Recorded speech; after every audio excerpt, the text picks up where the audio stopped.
27 weeks and 3 days. So, sakto lang yung timbang niya sa edad niya, sa actual age niya. Sa 51%.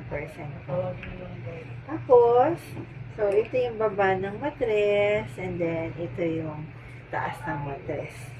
Bigyan ko dyan. Yan, ito yung taas ng matres. So, yung placenta niya, ito, posterior highline. So, nakapwesto siya. Mataas na yung placenta. Tapos, si baby din, nakapwesto na. Nasa baba na yung head. Cephalic presentation na. Ito yung eyes niya.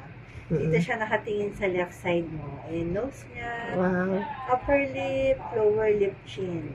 Galing. Yan. Na-imagine mo? Yes po. Yan. So, intact naman yung lips niya. Wala siyang cleft lip.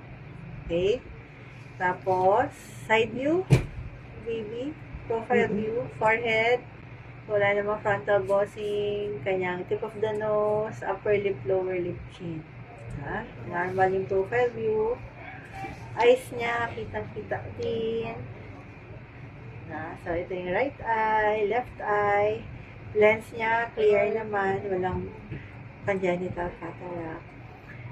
Pababa, ito yung kanyang alveolar ridge, intact naman, wala din siyang cleft palate.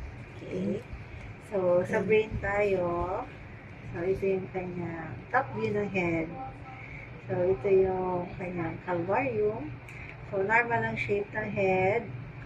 Then, ito yung anterior portion, posterior portion. So, ito yung kanyang left